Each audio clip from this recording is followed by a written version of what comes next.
Okay. Hello, hello, hello, hello. Hi, everybody. Hello, and welcome to the Victoria Reeves Show. Woo! Welcome to Victoria Reeves Show, where we have incredible conversations with creatives from a kaleidoscope of genres. Our guests let you in on their process, inspiration, momentum, blocks, and vision. Today's guest is the one and only Gabby Button. Gabby is a facilitator, futurist, and creative from Gold Coast, Queensland, Australia. Yes, she's from far away. Like trying to capture sunshine in a bottle, trying to figure out one word to describe Gabby has been very difficult, but I will try, okay? Gabby works with global coaches, consultants, and a wide range of leaders on developing transformational offerings.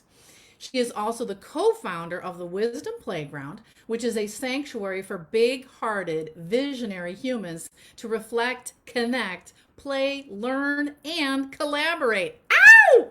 Hi, Gabby, and welcome to the Victoria Reeves Show. Hey, Victoria. Thanks for that fabulous introduction. Go like this. Hi, hello, hi. Yeah.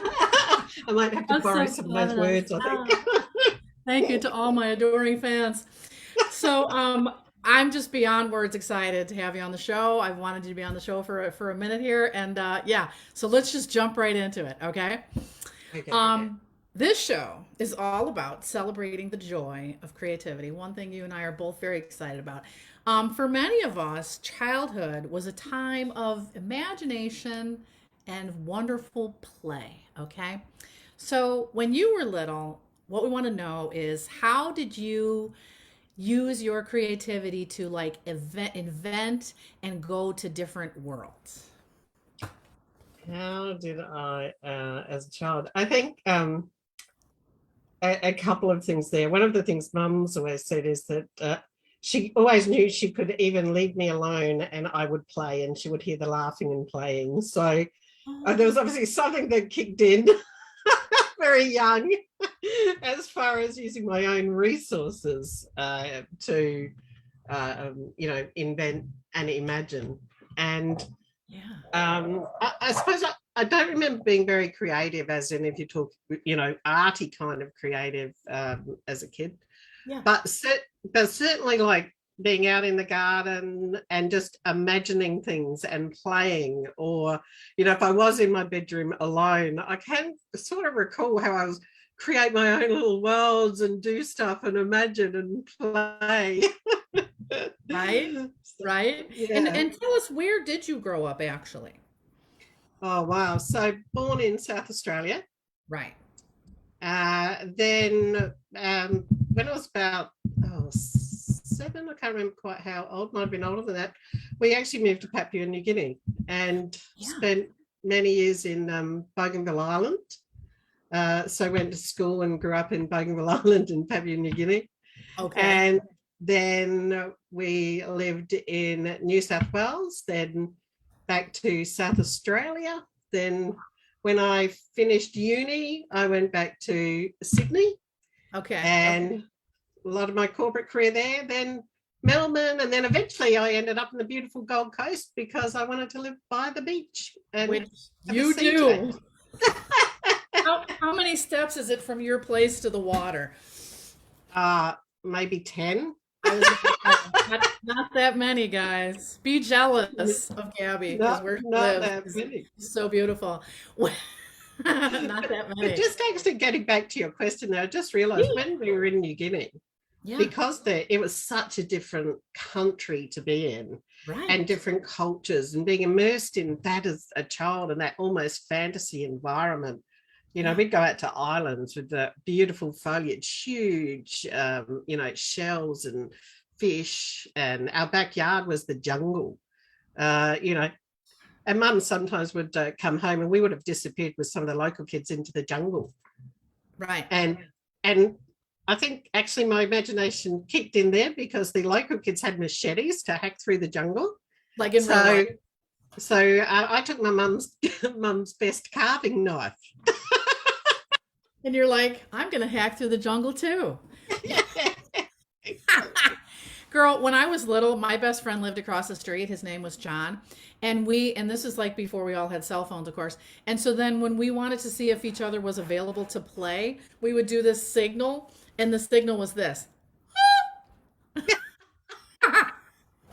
So like I go in my front yard and go, and then if he was home, he'd go, and then we'd like meet in the street and start playing.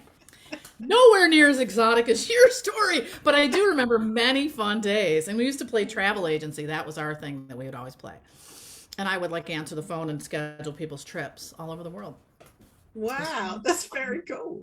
It's kind of wild when you think about how much travel I ended up doing. Okay, so loving this. Now we're going to switch a little bit and talk about the idea of code switching, okay? And for those of you who don't know about it, code switching is like the ability to navigate between different cultures and different languages and have this like very fluid way to kind of move about the planet, move about the world. And you are, I think, an expert at code switching. So you've worked with business leaders in Papua New Guinea, Timor, India, Australia, maybe some other countries I'm not listing. And what I want to know is like, what is it about you that you're able to connect so deeply and have an impact on people who are very, very different from you? How do you make that connection? Wow, great Yeah. question. Um, um, It's a gift. I think for me, it started very early with my interest in human nature, in human beings. Mm. And it, for me, is a deep appreciation of everyone, regardless of who they are, and to connect with them at that level.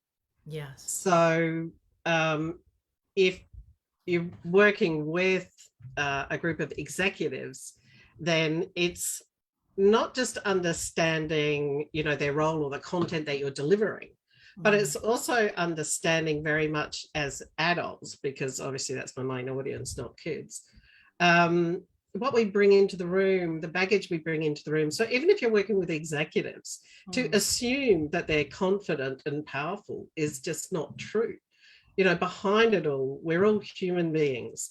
So whether we're working with local Indigenous cultures, with executives, with coaches, with facilitators, it's really connecting with them at a human level. And Mm. I think it's also about actually really caring about the results. Whilst creating content is something I love doing, and creating, very, I guess, forward thinking programs to create transformation, it's always about how do you leave the room in that for people to bring themselves to the table, to be really involved in that and make it their own. I think one of the things I was taught in facilitating was you should always dress and be one level above your audience. And Right. I really quite rejected that from the start, Yeah. to the shock horror of a lot of my peers. Mm. But The making shock people feel horror. making people feel comfortable from that minute they walk in a room, be it a virtual room Yeah. or a live room, is important. So, a simple example, when I'm doing training in the countries, especially such as Timor, Papua New Guinea, or countries where you're dealing with Indigenous who maybe haven't had the education and background that we have, Right. is I'll be sitting down when they come in the room, and sitting down and just saying hi, and off they'll sit at a table and just start talking to me, and we're building rapport before we start. So it's Mm. really engaging at the human level, understanding that as adults we bring a huge amount of baggage and emotional baggage, for want of a better word, with us into Yeah. the room. Yeah. Well, And and I love that you said that, because that's like leading to my next question, which is about andragogy, which is a word I didn't even know before meeting you. Which, for our listening audience, hi everybody. If you're just tuning in, by the way, this is the one and only Gabby Button, co-founder of the Wisdom Program, Wisdom Playground, futurist, facilitator, philosopher, just incredible badass friend of mine. And anyway, so she's going to talk to us about andragogy, and I will give a summary and then please elaborate. Which, as I understand it, is like designing programs for adult learners so that they feel safe to explore and learn, and then also like add the new information to what they already know.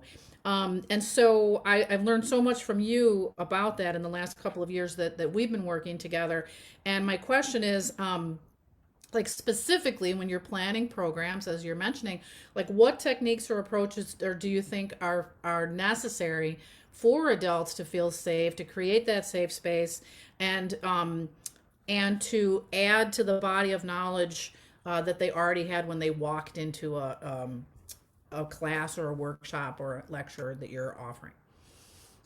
Wow. Okay. So many things. We could talk about this for days. I know. How long do we have? Pick a few things. Okay. So one is when you're creating a program. Yeah. And again, I'll specify for adults. Andragogy is the study of educating adults as opposed to children. And there's a big difference. Kids come into the room, they want to learn, they want to fail, they want to have fun. Adults come into the room, they want to look good. Sure. You know, sure. There's a fear of what people think. And the learning journey is full of failure. That's how we learn. So, yeah, the first principle is creating safety in design. So when we're talking the delivery of live programs, it's really important to think about how you're going to get interaction, because you do want interaction and engagement and you want learning, but you want the level of that interaction to start off low and easy, where they sort of can't fail, they're not stressed. And as you go through, you ramp it up. As they realize it's a safe environment, you can create more challenging activities where they might fail, or actually ask everyone to share, where in the initial stages you might not. Now, a really, really simple example of this is that in starting a program, be it live or online, if you say to everyone, oh, I'd love you to just introduce yourself, and immediately you'll have, 80% of the room go into fear. Yeah. People have such a fear of public speaking that, it's hard to imagine just introducing yourself can do that. But if you don't introduce it right and with safety, we've all seen it, the first person will introduce themselves and go, hi, I'm Victoria Reeves. I've worked around the world with thousands of people and I've done this and done that. And, then it's like, oh my God, I've got to compete with Victoria. And people are getting more and more stressed as you go through. Yeah. So being willing to just start with something really simple first, like, I'd love you all just to introduce you. What's your name and what location are you in? So you're getting the voice out, you're getting them to say something which is comfortable and easy. And then, you can sort of ramp it up from there. So really thinking about how do we create in a way that shows people this is a safe environment. Another big mistake you can make up front is doing something and asking for feedback and going, okay, Victoria, could you share feedback on that? And you're like, whoa, what? Oh, and now everyone's in fear that you're going to call on them, right? Right. I'm nervous. So creating safe ways, and there are, lots of tips and tricks as to how you do that. Make it really safe for people. And then, like I said, you reel it up until at the end, people are willing to do that. They know they're going to be called on, they're willing to fail. So one is very much safety. Well, and I just want to jump in that's something that you taught me for my Creative Tribe Dojo classes that I teach, and I've been working with you for a long time as my coach. And, this whole idea of saying to people like, okay, we're going to do like a free write for the next 10 minutes, and you can turn your camera off because we're on Zoom, right? So like you can turn your camera off. So it's a private space, and whatever you write, you don't have to share it with the group. But if you want to share like your feeling during that writing session or a takeaway, you can. And that was a huge game changer after the free writing session, because before people would be super nervous, like, oh my God, I'm going to have to like read this thing where I just said my innermost feelings, to people that I may or may not know on Zoom. So yeah, I've seen what you're saying in action, and the difference is phenomenal. Yeah, and it's up to us as the facilitators and coaches to create that learning journey, and the reality is by doing what you did, when you get further in and you say, now I want you to journal, and this time I'd love you to read at least 3 sentences out of what you've written. If you want to. And now they're at least prepared for that. And, you know, they've practiced their journaling. They know how to do that, doing it. Now they can do it knowing they've got to share a bit. And, you know, you get that excitement and you get the learning. So it's, safety. You know, the world, facilitators, coaches have so much to learn about the role of safety in creating transition, change, and real genuine learning with people. You know, I still shudder when I jump into programs, especially online now, and see what people do. And I mean, I like being online, and I sit there in fear going, oh my God, are they going to ask me to do that? Exactly. And also fun. Remember fun? You know, like how let's make it fun. Let's make it interact. Like I'm taking this first time home buyers class online, and we did this crazy exercise. Like, what do you want in a new home? Like, what's a must have and what's a maybe, you know, or might like. And then they did stupid stuff like indoor pool. We were all like, well, sure, I'd love to have that, you know, if I was a scabillionaire. But then they were like, you know, must have. And they said garage. And then we're all like, well, yeah, must have. So even it was something so simple as that, where there were like 40 of us and we were just texting in the chat box. But it was like fun to kind of be able to check in, right? And share like our own idea, as mundane as it was, like I want a garage. Yeah, and making it safe for people to share silly ideas. Yeah. You know, so there's another concept, you know, within this world of creating transformational programs for adults, which is called framing. So whenever we do want our participants to engage in what we're doing, to create safety, we can frame it. So, for example, to have a brainstorming session, go, oh, let's brainstorm wild things that we might want in our house. They're going, oh, people are, you know, I can't really have people, what will people think? But to go to say, all right, now what we're going to do is brainstorm about things we want in our house. The crazier, the better. You may never put it in, you may never be able to afford it, but imagine what ideas this might spark. So let's go crazy and have some fun. Now let's do it. Let's do it right now. You and I'm going to say waterfall. So what's that? Let's do it right now, me and you. I'm going to say waterfall. In the house, wonderful. Indoor sauna. Llama farm. A helipad. In the house. In the house. Comes right into the lounge room. Right in the living room. You just walk out that door and you're on the couch. Hi, honey, how was your day? And we're cooking with gas. Here we go. This is the kind of stuff that we do together, guys. It's crazy fun. But I mean, I cannot emphasize the word fun so much, right? Because gosh, I mean, first of all, we are living in a crazy time, as everyone knows. Don't have to say it out loud. But I mean, so anything where you can like create this ambiance of exploration, right? And childlike curiosity and joy. And we talk about joy a lot in the Wisdom Playground, which we're going to talk about in a second. Absolutely, right? Yeah, and so you know, getting back to that, you know, andragogy. Yeah. We want adults to have fun. We actually learn better when we're in play because we're allowing our minds to relax. Yeah. But in fact, play is very scary for most adults because they're worried about, you know, not looking professional. You know, and everything that goes with that. So really, in order to be able to create a space for play, we have to be able to foster how they do that and genuinely are relaxing and playing. And now they're not just looking like they're playing because we've created a place they're supposed to play. I'm sorry, but we do have one comment here. Self-cleaning floors. From our listening audience. Oh, yeah. Self-washing dishes. Yeah, that's a brilliant idea. I love that. One of those replicators from Star Trek where you just say what you want and it creates the food. Oh, yeah. Like a 3D printer, you know, just like anything that you want. You're like, oh. Yes, we love feedback from the audience. So feel free to share questions and dreams and visions and wild things that you would love to have. Okay, fabulous. Yes, dear.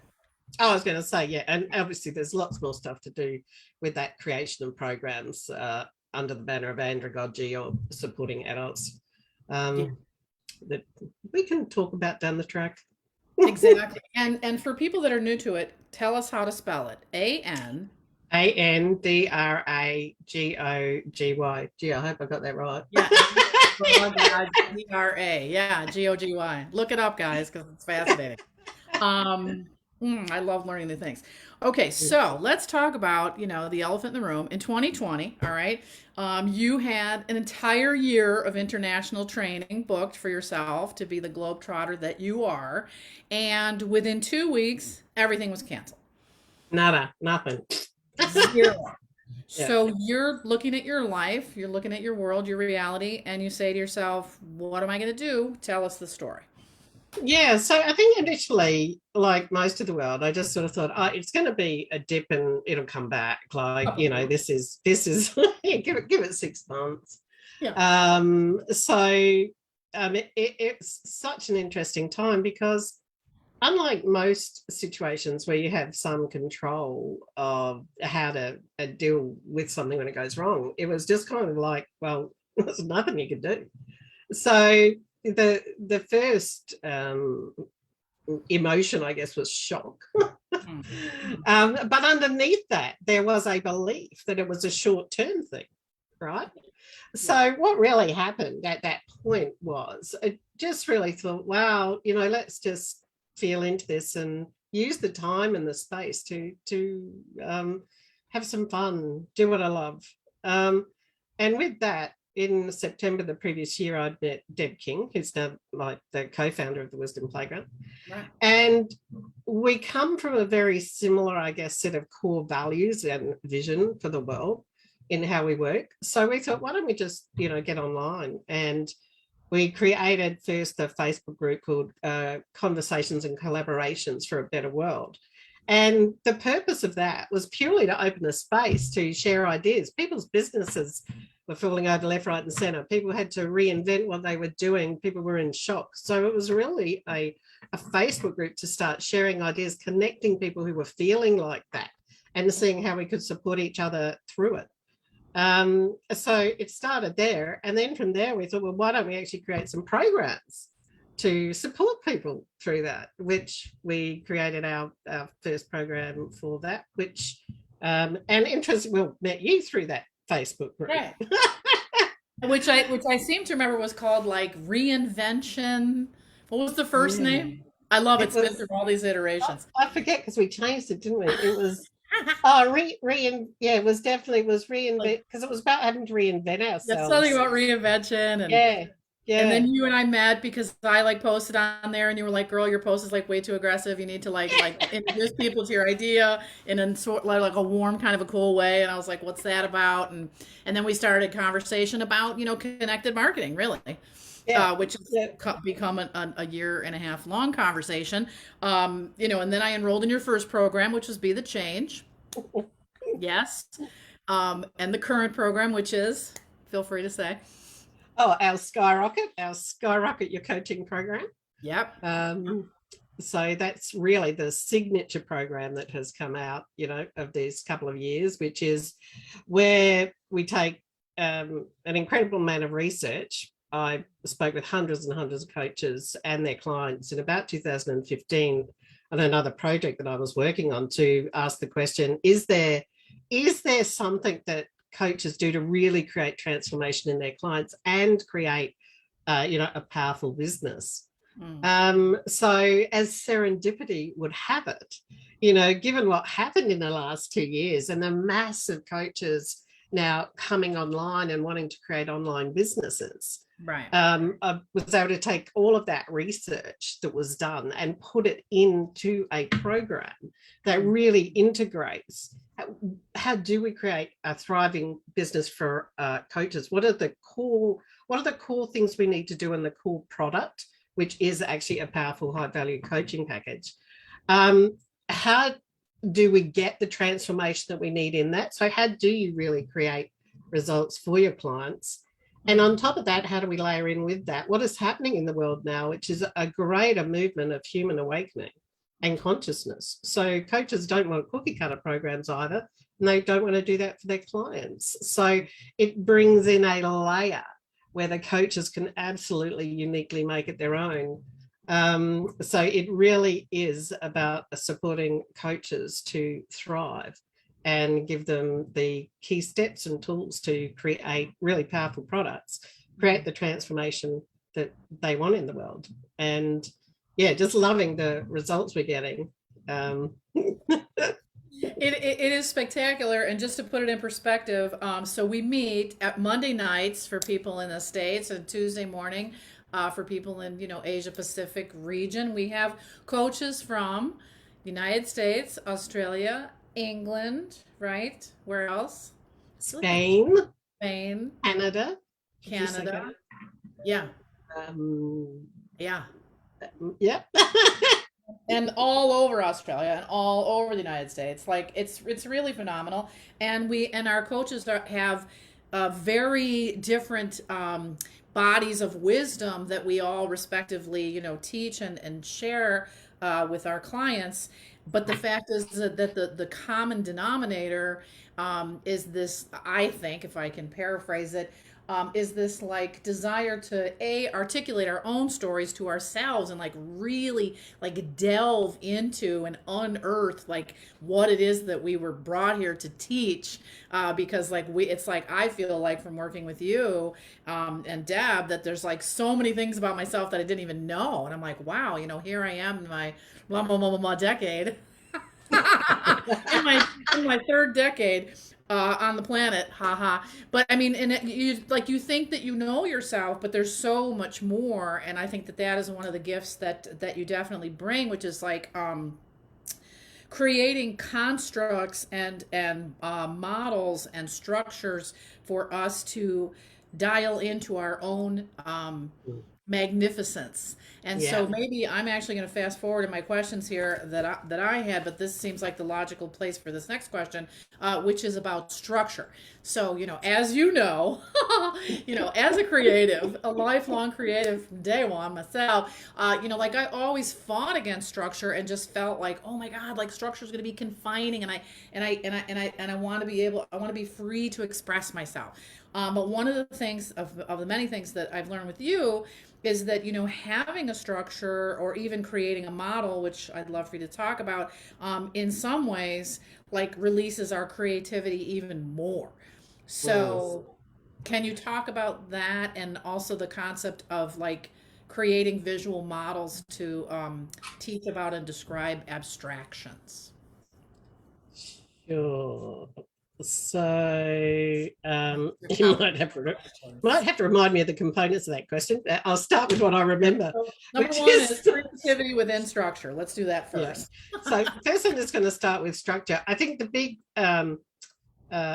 structure has a bit of a bad reputation, and probably for the right reason, that too many of us have had structures thrown at us that constrain us, that we're told we have to do even if they don't feel right. So whether it's being in business, we've joined a job and we've been told, here's how you have to do this, and you're going, this is stupid, like, so it has a bit of a bad rep. But without structure, we have nothing. I mean, the seeming chaos of the world is actually underpinned by structure. Businesses only survive because of structure. Wow. Structure has this weird way of actually being able to actually amplify what we do and make it also repetitive, that we can do it over and over again and improve it. So I like to look at structure really as channeling energy, right? So it's like if we can get structure and we know that if we channel our energy like that, we get these results. So we want to observe it. We want to do that. Then once we've got that, we can, and we understand why that structure is working, we can now innovate and play and expand on that. So structure actually takes stress out. So if you understand why you're getting the results you are with clients, and we can unpack that, and now you understand that, you can go, wow, I can actually do even more with that. I can elevate it this way. I can change that, and I can create even better results. What's more, I can do it with less stress, because now instead of going, oh, what do I have to do now to prepare for this coaching or to deliver this program, before you start, you've got it there. You can lean into it and you can enjoy the process. It also creates safety for our clients and those that we work with, because we can articulate what we do. So the big distinction, when it comes to using structure powerfully, especially in our coaching and training, is to, I think, be able to draw on the best of what's out there. So what works, understand why it works, and then you layer it with your own wisdom, your own ways, and you expand on that, and you create new, fresh ways. But what tends to happen is you will accelerate your path, you'll elevate the results that you're getting, because now you're seeing how to do it, how to improve it, and you can do it over and over and over again. So it really creates a very powerful base, and it does not have to be constraining.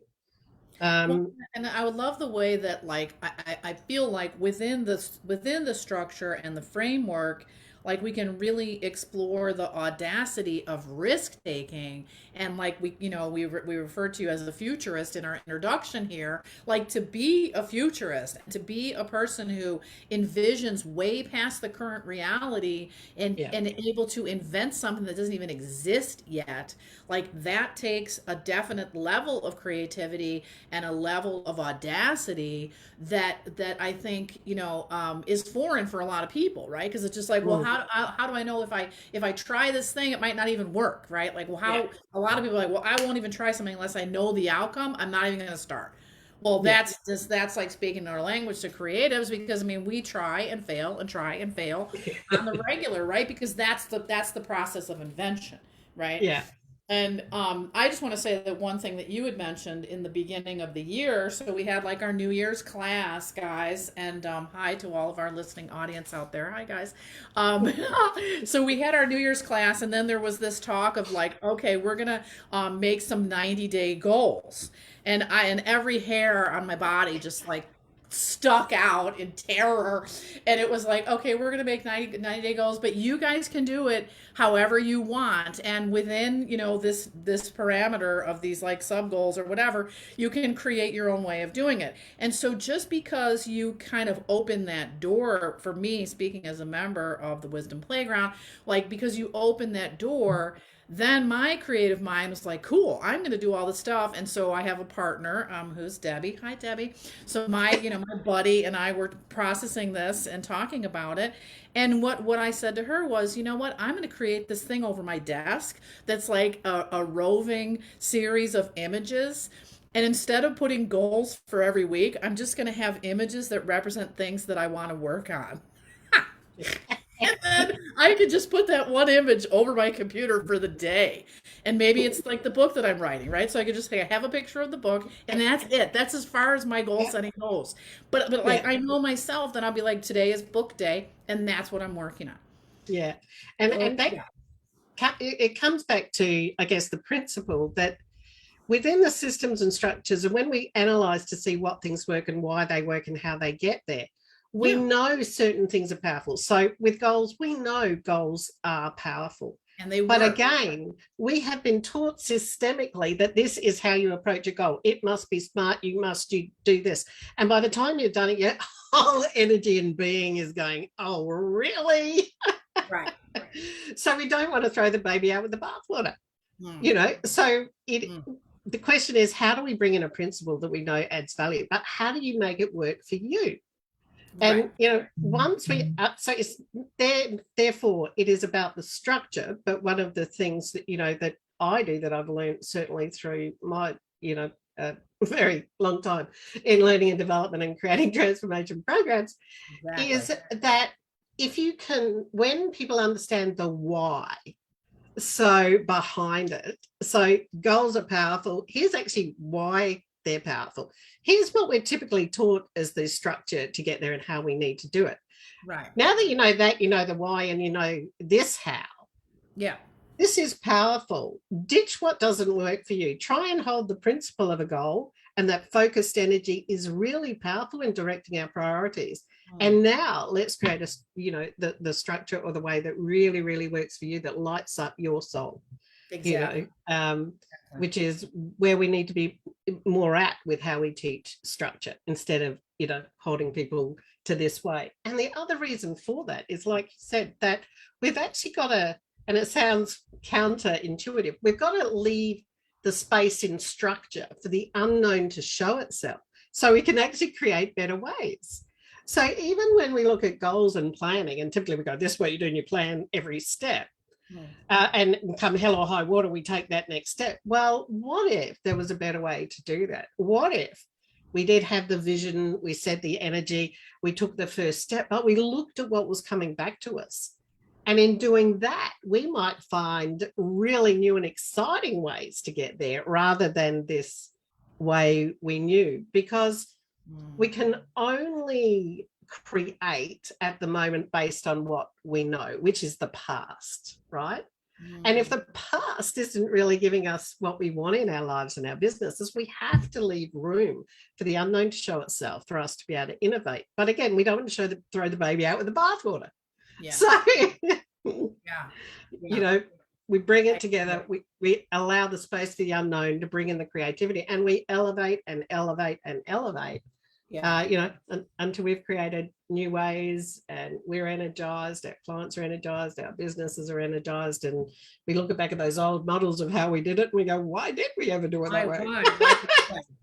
Well, like you said, because we're just working from the past and the things that we already knew before. You know, it's funny. I went to the gym today, and you know, here in Chicago in the States, like we're masked everywhere. You know, and we have to show our vaccination card and the whole nine. I literally walk in and there's this big sign that's like, you have to wear a mask. And then there's another big sign that says like, you have to show your vaccination card. And I was just thinking, it was so funny. I'm like, you know, if this was like 3 years ago when you walked into a business and they were like, here are the following reasons why you can't come and use our services. Then everybody would turn around and leave. They'd be like, well, clearly you don't even want me to be here. So why am I here? But I mean, a lot of people are doing that. They're not. Well, I mean, there is that. That is true. But for those of us who are like, you know, I still want to work out. These are the rules I got to follow to go in. But the only reason I'm bringing that up is to say, like, you know, of all the things that were like, I could never deal with ABC. I mean, here we're in this wild and wacky world where we are dealing with all of these things. But the flip side of that is that there's so much room for creativity and for invention and for figuring out totally new ways of doing things. Totally. And we have here in Chicago, I don't know if you probably have this, and of course it's warmer there in general, but we have like, they just shut down all these streets in the summertime and made them like outdoor eating areas, you know, to be safe.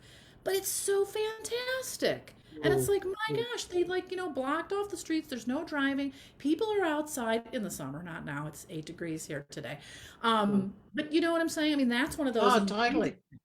Yeah. And it's that thing too, that sometimes it's in diversity that we have our greatest creativity. I mean, you know, some of the stuff I've done in my corporate career, probably the most incredible breakthroughs that have been made is when I was doing work where there had been some sort of emergency situation and I was responsible for putting a team together to address it, where you have to actually throw all the rules out the table because you don't have the time or the resources. Let's do it. Let's figure it out. You know, so adversity does force you into a level of creativity. And I think that's what we're seeing in the world at the moment, because so much of what people could do, they can't do. You know, there's so much reinvention. The amount, just look at the change in people working from home, for example. I know from working with companies, you know, only the year before COVID, where you'd talk about that sort of flexibility with employees. Oh, we could never do that. There's no way we could never do that. Oh my God. Look at it now. They've got rid of floors of office space in CBDs and 80% of their workforce are working from home. I know. Do you guys have that show Shark Tank there?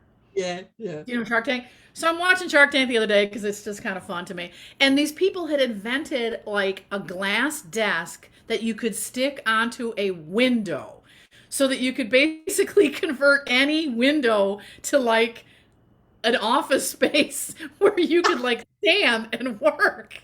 That is so cool. Oh my God. I was like, I love this idea. And that's what they were saying. They're like, you know what? Like companies are downsizing, blah, blah, blah. They can't afford to pay the rent for COVID. Blah, blah. And so they were like, you know what? We're going to create like a portable desk. Yeah. And you can stand and it's healthier. Just stick it against the window, put your computer on it, and boom, there's your office. Oh man, that kind of stuff excites me. You know, I just like, yeah.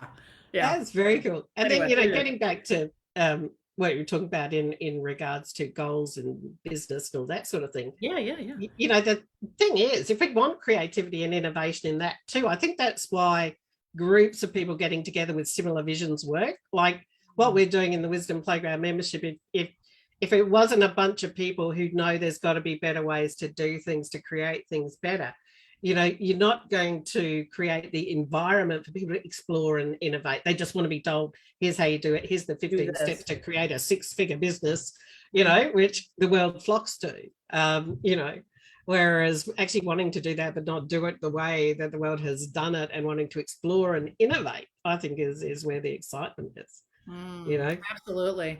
Well, and I was just having a conversation with one of my clients this morning about like how amazing the internet is. Like we all know it's amazing, but the fact is, like, I feel like you're my soul sister, along with so many other people and women and men, like everybody in the Wisdom Playground.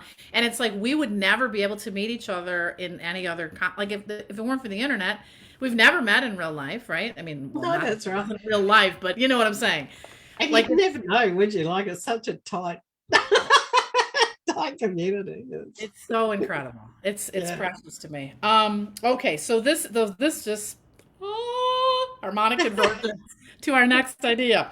When it comes to building a new business and creating something from nothing, which we are doing, a lot of people worry about making money and surviving. How am I going to make it happen? So in your opinion, what's the connection between money, energy, empowerment, and creativity? Like, how does that all money, energy, empowerment, creativity? Money, energy, empowerment, and creativity. So together, yeah, wow, there's so many angles on this. I guess the first thing I'd say is that that money is a form of energy, a form of exchange. So really feeling into money as energy. One of the things that I've certainly noticed the more I work with entrepreneurs and coaches is that when people want to actually step out and create their businesses in new ways, enjoy what they do and love it, many have been so burnt by what I would call the before COVID era, the industrial models of business and success, which is all about making money at any expense and being burnt out. So there tends to often be a flip where they go, oh, I want to start my own business now. I really want to enjoy it. Money is not important. And so that emphasis isn't there on money, as opposed to bringing forward new, innovative, maybe creative perspectives around that, which is, imagine if we could move that money into the hands of this beautiful community to make money, the impact that could be made. And or, what money do you really need to survive? So I think it's bringing back a balanced view on what energy is, what money is, what we can do with it, and bringing an energy to it that is of the feeling and the joy we want in the creation of our business. And then the other interesting link that I've really seen in what we do is there's a link between confidence and money and putting your products out into the world. So, for example, there's a lot of people teaching you've got to have a high ticket coaching package, how to create a 6-figure income, all of that sort of thing. That's great.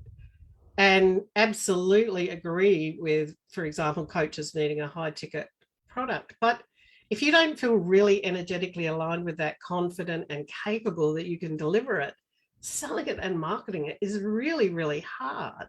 Right. So how do we get our energy and our confidence to align with the products we want to put in the world, with the beautiful energy that we want out there, to bring all of that, into flow? So that's a really interesting, experiment, innovation, and bringing together the best of business with probably the best of what we're learning about the world and energy and consciousness of human awakening, how people want to come together, and building a whole new view and bringing it together, to bring money in a way that lights up our soul and the world, really repositioning, our view, our beliefs, our knowing, and our energy around it. That just like expands my heart in so many ways. And, it's just the whole idea of like, and we talk about this a lot, the connected marketing, Mm. and one thing that I always love to say to myself and to my clients as well is like, like your best marketing campaign is to love yourself. Right? It's like when Yeah. you are just so authentically connect, and it's not ego, hello, we're pushing it out the door. That's not what we're talking about, right? It's like, Yeah. no, you may leave. But it's what I like to call this like calm confidence, right? Where Mm. it's just like, oh, I'm just gonna like embrace like my own gifts and my own offerings that I have to share. It's sharing, right? It's really Mm. sharing. Yeah. And I feel like when it comes from a place of sharing, then it's not, it's no offense to used car salesmen, but you know what I'm saying. It's not Yeah. that Totally. traditional, Totally. like pushy kind of energy that makes people run for the hills, but it's more of a invitation, Mm. to play, as we say, Mm. and to connect and interact, and so I feel like the monetary aspect of that is that it's like an exchange of energy. It's That's like, right. we exchange energy for things that we care about and we treasure, Mm. right? And It's a that's just natural. return on energy, as much as a return ROE. on investment. ROE. That's What's your right. ROE? What's your ROE? And And how do you quantify it? interesting, as you would know, in the wisdom playground, part of playing with that. So Yeah. if you take structure and you take energy and you take business, right? Yeah. So to elevate and get some creative thinking going, the reality is that business is simply the channeling of human energy. It's the channeling of human energy to create products. It's the channeling of human energy to attract those people who can benefit from those products. So we've created a model which we call the living business matrix, Yep. which actually shows how business structures channel human energy. Yeah. Sitting on the outside of the whole model, it's humans interacting with that business, be they employees or customers or any, and then the structures within it. Yeah. Whereas, typical business models just talk about the business and money, but we don't have business and products if we don't have human beings. Right. So, the really, getting back on the topic of creativity, to Mm. play in that Oh space yeah. requires us to think out of the box, to be willing to play, observe what we're doing, create new ways, share those with others. That sparks ideas in them, that starts new ways, that sparks in others. And before you know it, we've got this beautiful, innovative ecosystem of creativity to truly create the businesses that we want. Mm. Well, I mean, and I would even stretch it a tad further to say the businesses that we want and the lives that we want, right? I mean, because Yeah. like Oh, our businesses are an extension of our lives, right? And our health and our spirituality for many of us, and our joy and our all of those things, and again, that's just talk about like reframing an old model or an old story that a lot of us were told. It's just like work is hard, and then you come home and you're exhausted and you fall asleep and you get up the next day, and thank God it's Friday. I mean, yeah, that exactly. my dad, God love him, and that was his whole thing. Yeah. Or his famous phrase was like, wish in one hand and shit in the other one and see which one you get more of. Ah. And now, I help people dream. That's what I do. Because, gee, it makes sense, right? I mean, absolutely. It's like, I don't buy that story. No, no. It's such a sad story, right? Oh, totally. And I mean, interesting. I think it's that story that sparked my lifelong fascination with human nature in business, because yeah. on my first day of business after I graduated, so I graduated as an accountant, my first day of work, Yeah. I had all this stuff to read and do and whatever. So I said, would it be okay if I took this reading out onto the balcony? There was this beautiful balcony with chairs and tables and whatever. And I was told, and I quote, I still remember this, no, you can't take that out on the balcony and read it because people will think you're not working. Okay, but hey, hang on, I'll be sitting out there with books reading. But it was like, no, no, no, you don't sit outside on a balcony and look like you could relax, and you must. And literally from day one of my career, I then had this obsessive fascination with management, leadership, business, and human beings. Because the Oh, next thing that happened was I love I'd this. come back inside, I was sitting down reading, talking to someone, and I was having a bit of a laugh. So then I was told by the manager came up and said, could you please stop laughing? Because if you're laughing, people will think you're not working. Wow. Wow. So you can't be in the sun, you can't laugh. Yeah. It's like, I wasn't taught this at uni. I'm really confused now. Wow. And this could be like a 7-hour interview, and we promise it won't be, guys. But I mean, this is such a topic that's very deep in my heart, especially the whole idea of like, for those of us who identify as creatives, think, like the stereotype that we're not serious, we're not focused, we're not driven, and it couldn't be further from the truth, especially for those of us who are creative entrepreneurs. It's like, please, like I am incredibly structured and driven in my own way. But so, yeah, like just reframing all of that and reframing what work means, and that work can be this incredible extension of our soul, like out in the world. Like, yeah. Oh, how exciting is that? I mean, that's a future that I could definitely hang my hat on, right? Oh my God, like we could talk about this like literally forever. And we have the work I've done in corporates with leaders who getting them to innovate beyond what is best practice in HR or business is near impossible. It's they want a proven path. And the reality is, like we were talking about before, okay, we kind of know what needs to be done, but we need to jump into the unknown to create the new. Right. They're happy to follow that. Oh, Google's done it. We'll put beanbags, in the lunchroom and whatever. So there's a formula there. But what they don't realize is Google and these companies started because the owners went, stuff that. We're going to be creative and do what's in our heart. And that's the lesson we should be taking from those companies, not copying, bringing them a Seuss in, putting beanbags in the lounge room and, and letting people laugh occasionally.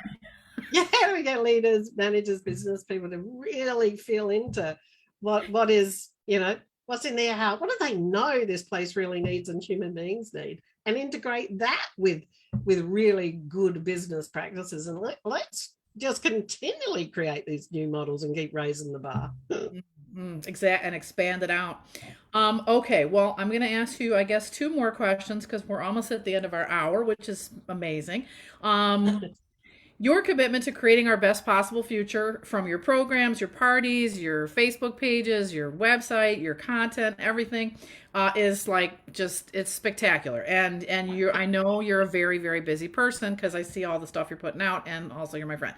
But I also know that manifesting a dream is not easy. And, there are times when we come up against a block or a feeling of overwhelm. And so what I would love for you to share with our listening audience is, how do you deal with that when you have a block to your iteration? What do you do? How do you deal with it? Yeah, I think the first thing is you have to be gentle on yourself and realize that as human beings, it's going to happen. We're not machines. So the first thing is to be gentle on yourself. The second thing for me is to find that space to be re-energized, to reconnect with what I want to do, to play. There's almost 2 diametrically opposed pieces. One is to do something totally not related with it. Go and play, enjoy, do something that you love. So you're just really reconnecting with yourself. Then, reconnect with the energy of the vision, the really why you want to do it, and just take the next step. Take the next step and keep going. And there's absolutely no doubt that surrounding yourself with a like-minded community really, really, keeps you engaged and keeps you going as well. Well, what's your thing that you do? Like, I don't know. Do you remember that game Etch-a-Sketch that you could like go and then like straight? So like, what's your Etch-a-Sketch thing that you do when you feel overwhelmed? And you're like, I just got to reframe and reset. Like, what do you do? You burst the beach. Of course, it's right there. It's 10 steps away. I mean, for me, yeah, it's definitely, going to the beach, walking on the sand. The other thing for me is just blank notebooks and colored pens. Like if I just sit down and with no purpose whatsoever, like I might just take a notebook, sit at a table, have a coffee, and just, I don't know, doodle and whatever. And then thoughts come together. And quite often what you find is you go, oh, that's good. Oh, yeah, do that, you know. So there's something, I have this, obsession with blank notebooks and colored pens and text as my the sparking creativity. You have them like all over the house. You have baskets. I do. Of notebooks. I'm a stationery junkie, and most people know if they want to buy me something, just buy me a new set of coloured pens or texters or some piece of stationery. I love that. I love that. Well, and it kind of makes sense, right? Because the blank page it just represents possibility. It's like anything could go there. It could be a drawing, it could be a poem, it could be a story. Yeah, and it can't be a lined page. It's got to be a blank. No, totally blank. Nothing on it. Let her rip. Yeah. Well, and one thing that I found is fantastic is like getting out of my house, and then I'm in this whole library chapter now where I'll like rent a 2 hour slot of time at my nearby library, and then just go in there and you have your own room. They have like private offices, and it's just a table, and like sometimes I'll bring my computer or a book, but I basically give myself like one thing and 2 hours to do it. Oh, that's pretty cool. Yeah. Oh, please try very this good. and tell me how it works for you. It is phenomenal because I can't do the dishes because they're back at my house, right? Like there's no distraction. I mean, sure, I guess I could jump on, Facebook or whatever, but I'm not. But the point is just like giving yourself and I like to call it like my muse, right? Like giving yourself and your muse that space to appear, right? It's like, hi, I'm ready. And there's no distractions, and whatever you make is going to be fine. And I'm not going to criticize it. I'm not going to like tell you have to do something productive with it. I just want you to just make an appearance and let me know what it is that you have to say today. Yeah, and that's got so many elements in it because you're taking yourself out of your environment, so you're changing your energy. You're time boxing something, and those constraints tend to help our creativity, don't they? But again, if you don't put the pressure on yourself and you just sit there and enjoy it and you've got the time, actually that's a good idea. I'll add that to my list. It's fantastic. Time boxing, a new word, yet another new word. You're she's a fountain of wisdom, you guys.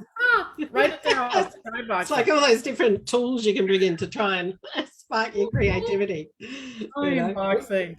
And then I heard this today where it's like you do something for 45 minutes. It's like I don't know, there's a name for it. And then you stop for 5 minutes and then you do it for another. Pomodoro or something? Or Pomodoro sessions or something where you do it, then you stop, then you do it, then you stop. Yeah. But it works, dude. I tried it. It's fire. When I've worked in project management and really teaching people how to create outcomes and innovate, one of the things you do is you let them do a plan, and let's say it's going to take 6 months to get it done. You go, what if you only had 2 weeks? What would you do? Figure it out. So again, that's a form of that time boxing to spark just ideas. And then often 6 months is up 4 months because they've taken some ideas from here and brought it in. Oh my God. I mean, human potential, right? This is what we're talking about all the time. Otherwise, once we're in the comfort zone of how we do things, we don't spark that innovation. So I know. Oh my God. Okay, here's the last 2 questions. What is one piece of advice that you'd like to give to a coach or a wisdom teacher who is just starting out on this journey? Who is just starting out on maybe they don't even have a client yet. Like they just have an idea. Okay, let me think about this. I guess a couple of things is to be aware that they really are playing at the intersection of entrepreneurship and coaching, because inevitably they'll be building a business. So to do that from the start, to not get sidetracked by magic bullets for creating 6-figure businesses overnight, and to really focus on creating transformation in their clients and starting to observe the wisdom that they bring, their uniqueness. What is their uniqueness? What is their flavor? So whether they've been coach trained or maybe they've stepped out of corporate, just to to put aside anything else and ask, what is the transformation I'm creating for clients? How am I doing it? And start observing the wisdom that you've got, the nuggets that you're sharing, what it is you do to move people forward. Because it really is the intersection today. In order to really create a living and a thriving business as a coach, it is the absolute intersection of getting your wisdom out into the world visibly, because now coaching is global. The idea of the neighborhood coach, just, people are online looking for their coach. So who are you? What is your wisdom? What's the results and transformation you create, and how are you integrating that with really creating a business that lights up your soul and is in alignment with who you are being out there as a coach? Wow. That's probably not a little bit of advice. It's probably a big bit of advice. So if I want to learn tip on that. Okay, I'll give one tip to bring that to ground. Okay, go. When you have, from any coaching session you have, after you've done it, set aside 15 minutes to stop, write down, what did you do? What result did you get? What was the best thing for the client? What wisdom did you share, maybe, and start creating little notes. So you're already creating your resources and your flavor. So I'd say the one tip would then be, stop, review, reflect, note, and then you'll really keep escalating and really, really, really start noticing what is the problem you solve for people. Nice. Why do they want you? What results are being created in their life? Right. Because that's what you'll be known for. Yeah. Oh my God. Okay. So everyone is just like, this is amazing. I want to learn more. I want to find out. I want to sign up for Skyrocket. So just give us the deal as we're winding down here. When is the next Skyrocket? What are the other offerings that we have for Wisdom Playground, and how can we find it? Okay. So the website is thewisdomplayground.com. Okay. I'm sure we can probably put that in the comments. Skyrocket is our signature coaching program. How to get your coaching business booming and your clients blooming. It's an absolutely fabulous program. It runs over 4 weeks, one session a week for 4 weeks. The next one starts on February the 11th, which is my parents' 61st wedding anniversary. And is that Australian time? February 11th? February the 11th, that's Australian time. Okay, so Feb 10 for people in the States, Feb 11 for Australian people, and we can get the information at wisdomplayground.com. Wisdomplayground.com, and just click on Skyrocket or /Skyrocket. If you'd like some more insight into what that program is about, we have a fabulous little e-booklet, or you can book a 30-minute session with Deb King, who can share more with you. So you can just PM me or make a note in the comments, and we'll get you some more information on that. And the other offering is, we call it our Kumi membership, which is our community Fantastic. of fabulous coaches that we work with, and we meet once a week on a Tuesday morning and Tuesday evening, and there's a monthly membership. It's an ongoing learning and development journey with an incredible community of beings, where we really play at the intersection of transformation, entrepreneurship, getting our wisdom out into the world, and working together to create our lives, businesses, and making the world a better place. And it is a year-long commitment. Is that correct? The Kumi membership? We are just looking at revamping that. So it will be a monthly membership, and or there will be benefits for a year-long commitment. Benefits if you make a year-long commitment up front. So she's reinventing herself yet again. Well, people. Absolutely. Isn't that what we should all be doing? What worked? What didn't work? What are we going to do next time? I think the other thing I'd probably just say with that, with both membership and Skyrocket, we've got some, incredible people out there in the community and Facebook land who are both members and have done Skyrocket. And I know that they're really happy. If you want to actually speak to someone who's done it, to find out more about it, and Victoria's done it. She really to ask her about it. Yeah. So yeah, quite a few avenues Yeah. for you to Yeah, get to. and I do have to say before we wrap up that, and this is no surprise to Gabby because I told you this directly. Like, I am a person for whom to sign up for a year-long program, which is the commitment that it was when I signed up for it last year, was a really big deal for me. And I was like, wow, this is like a huge commitment. But I just was like, I feel really strongly about it. I know it's helping me. I know it's helping me in like all these different ways.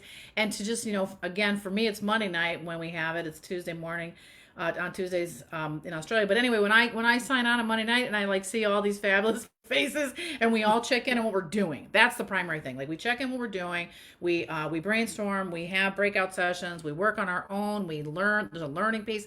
It's like the best of all these different worlds. And there is this continuum that just really yeah, it's supportive, it's wonderful, it catapults and propels me, but also at the same time it like nurtures me and makes me feel happy. So yeah, there you go. Well, thank you. That's all I can say, and it's totally true. Thank you. You are fabulous. I adore you. I know that people learned so much today about many different aspects of their own creative practice, their own coaching practice, if they are a coach, their own evolution as a business person of any kind. And I would also like to just say in closing that the name of my group is the Creative Tribe Dojo. That's the page that you are watching this on right now, most likely on Facebook.